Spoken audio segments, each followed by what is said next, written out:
आपके कॉलेज के अंदर जो भी आपको प्रोग्रामिंग सिखाई जाती है और कॉलेज के अंदर जो भी आपको डेटा स्ट्रक्चर एल्गोरिथम सिखाया जाता है वो आपकी प्लेसमेंट्स में इतनी ज़्यादा मदद नहीं करता है। अगर आप एक फर्स्ट ईयर स्टूडेंट हो या इवन अगर आप second third fourth year student हो, पास आउट हो और आपने आज तक कोडिंग नहीं पढ़ी है तो क्या कोडिंग आपके लिए सही रहेगी या फिर नहीं। अगर आप लोगों को एज अ फ्रेशर या फिर एज अ बिगिनर कोडिंग सीखनी है तो कैसे उसको शुरू करें। आप बच्चों के बहुत सारे डाउट्स थे कमेंट सेक्शन के अंदर, एक एक करके मैं वो सारे पिक करने वाला हूँ एंड आपको बताने वाला हूँ कि अगर आप एक फर्स्ट ईयर स्टूडेंट हो या इवन अगर आप second third fourth year student हो, पास आउट हो और आपने आज तक कोडिंग नहीं पढ़ी है तो क्या कोडिंग आपके लिए सही रहेगी या फिर नहीं, और उसको शुरू कहाँ से करें, कौन सी प्रोग्रामिंग लैंग्वेज से स्टार्ट करें, C++, जावा, पाइथन, जावास्क्रिप्ट और किस रिसोर्सेज से हम स्टार्ट कर सकते हैं अपने कोडिंग की जर्नी को। आइए चलिए इसके बारे में पूरी की पूरी बात करें। अब पॉइंट नंबर 1, काफी सारे स्टूडेंट्स को ये बहुत ज्यादा फैंसी लगती है या फिर एक हार्ड चीज लगती है। अब यार कोडिंग जो एटलीस्ट जो बेसिक्स है बहुत ज़्यादा सिंपल होते हैं प्रोग्रामिंग के, प्रोग्रामिंग लैंग्वेजेस इतनी मुश्किल नहीं होती है, प्रोग्रामिंग सीखना भी मुश्किल नहीं होता है। इट इज़ ऑल अबाउट कि आपने एक्चुअली में अभी तक पढ़ा कहाँ से है।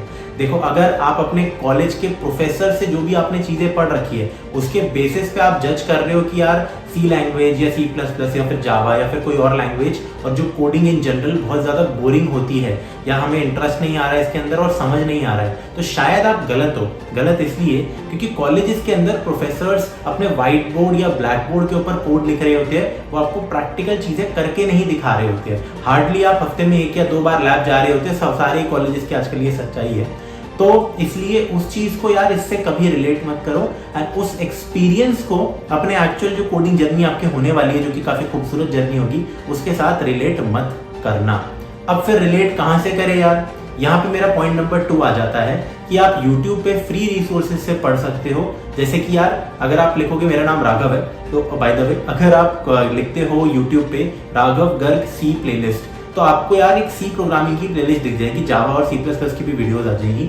आपको सिंपली वो देखनी है, 1 2 3 घंटे में आपको समझ आ जाएगा कि आपके लिए कोडिंग है या नहीं है और आपको इंटरेस्ट आ रहा है या नहीं आ रहा है। अगर यूजुअली नहीं आ रहा है एंड अगर किसी और एजुकेटर से भी आपको इंटरेस्ट नहीं आ रहा है यूट्यूब वीडियोज में जहाँ पे हम कोड करके दिखाते हैं एक्चुअली में, तो शायद यार आपके लिए कोडिंग नहीं है। बट प्रोफेसर्स जो आपको कराते हैं कॉलेज में उस चीज़ को प्लीज़ कंपेयर मत करना, ठीक है। It is very very different. दूसरी चीज़, आपके कॉलेज के अंदर जो भी आपको प्रोग्रामिंग सिखाई जाती है और कॉलेज के अंदर जो भी आपको डेटा स्ट्रक्चर एल्गोरिथम सिखाया जाता है वो आपकी प्लेसमेंट्स में इतनी ज़्यादा मदद नहीं करता है। जब प्लेसमेंट लगती है आपकी 4th ईयर में तो जो कंपनीज आती है, जो भी बड़ी बड़ी छोटी छोटी जितनी भी कंपनीज है, आपको जो नौकरी देने के लिए कंपनीज आ रही है, वो जो पूछेंगे, वो जो DSA पूछेंगे या फिर वो जो data structure algorithm by the way या वो जो प्रोग्रामिंग आपके स्किल्स देखेंगे ना, वो आपके कॉलेज में कराई हुई चीज़ों से हमेशा अलग होती है। इवन दो आप मैकेनिकल ब्रांच में हो, इलेक्ट्रिकल में हो या फिर कंप्यूटर साइंस में ही क्यों ना हो, वो चीज़ ही थोड़ी सी अलग होती है क्योंकि थ्योरेटिकल नॉलेज आपको ज़्यादा सिखाई जाती है कॉलेज में। अब मैं ज़्यादा रैंट नहीं करूँगा कॉलेजेस का, मैं जस्ट आपको बता रहा हूँ, ठीक है, कि घबराना आपको बिल्कुल नहीं है, कोडिंग बहुत ज़्यादा सिंपल होती है। तीसरा यहाँ पे पॉइंट होता है, तीसरा पॉइंट कि प्री रिक्विजिट्स क्या है भैया। अगर मैं बिल्कुल एक नालायक बच्चा हूँ तो क्या कोडिंग सीख सकता हूँ या नहीं। देखो, 10वीं तक की मैथमेटिक्स आपको आनी चाहिए, बेसिक अगर गुना भाग आपको आता है तो आपका काम आराम से चल जाएगा।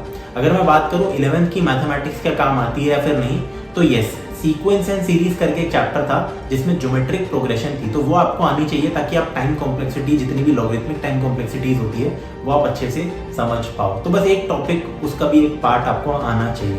कुछ स्कूल्स में तो 10th के अंदर AP और GP दोनों करा देते हैं, ठीक है। तो बस इतना सा ज़्यादा कुछ इंपॉर्टेंट नहीं होता है मैथ्स, बेसिक सिंपल सी मैथ्स आती है। फिर यहाँ पे आ जाता है यार 4th पॉइंट, कौन सी लैंग्वेज चूज करें। भले ही 1st ईयर का बच्चा हो, भले ही 2nd ईयर का बच्चा हो, भले ही 3rd ईयर का बच्चा हो, 4th ईयर का बच्चा हो, पढ़ते आप हो नहीं एंड फिर 4 साल बस इसी चीज़ में बिता देते हैं मेजोरिटी बच्चे की ये पढ़ूंगा वो पढ़ूंगा। ये वाली हरकतें प्लीज़ कभी मत करना, आप अपना सिर्फ समय बर्बाद करते हैं, ठीक है। अगर कुछ नहीं सीखना है तो एटलीस्ट लाइफ में कुछ और कर लो।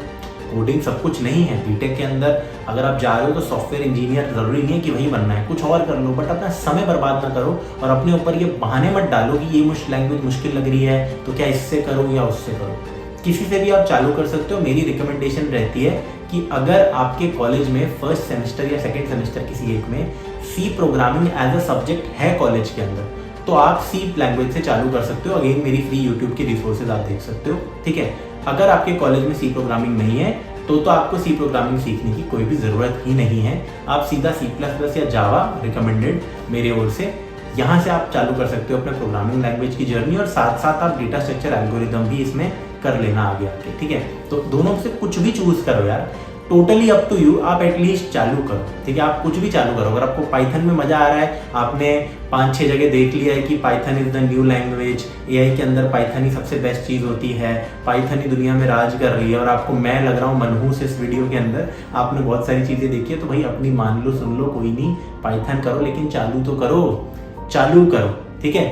रिसोर्सेज इनफ अवेलेबल है, आप चालू करो बस। और 5वां पॉइंट आ जाता है कि क्या रिक्वायरमेंट्स हमें चाहिए। बच्चों को ये डाउट रहता है कि यार मेरे को इस लेवल की कोडिंग करनी है, अगर मेरे को एप्स बनाने हैं, करा अभी तक कुछ होता नहीं है बच्चों ने, बट बच्चों को शौक होता है ऐप बनाना है, वेबसाइट बनानी है, ये वो बनाना है, तो किस किस के लिए कौन सा लैपटॉप रिकमेंडेड होता है। देखो नॉर्मल अगर आप पहले प्रोग्रामिंग सीख रहे हो, डीएसए कर रहे हो, डेवलपमेंट भी कर रहे हो, तो एक सस्ता सा लैपटॉप भी आपके लिए काम आ जाएगा। बस आपके पास लैपटॉप होना चाहिए या फिर एक पीसी जिसके अंदर आप कोड कर पाओ। आईपैड में कोड नहीं होता है, मोबाइल फोन में कोड नहीं होता है, मतलब होने को तो कुछ भी हो सकता है बट करना मत, ठीक है। तो नॉर्मल सी आपको एक डिवाइस चाहिए ताकि आप अपनी कोडिंग आराम से कर लो। पेन पेपर पे इतना कोड नहीं होता है, लैपटॉप पे ही होता है।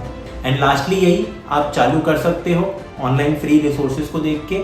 अगर आप एक पेड बैच खरीदते हो, जैसे कि अभी मेरा तैयारी बैच चल रहा है, स्टार्ट हो चुका है, उसका वीकेंड वाला भी चालू होने वाला है, लिंक्स हम डाल देंगे डिस्क्रिप्शन में, या फिर आप जीएफजी की वेबसाइट पे चेक कर सकते हो। अगर आपको लैंग्वेज के साथ डीएसए पूरा पढ़ना है, एक स्ट्रक्चर्ड रिसोर्स से अगर आप पढ़ते हो, भले ही फ्री हो वैसे तो या पेड हो, बट एक स्ट्रक्चर्ड कंप्लीट रिसोर्स हो, तो आपका डिसिप्लिन मेंटेन रहता है ना, हम कम समय में ज़्यादा पढ़ सकते हो। इस वीडियो के लिए इतना ही था, आपसे मिलता हूँ अगली वीडियो।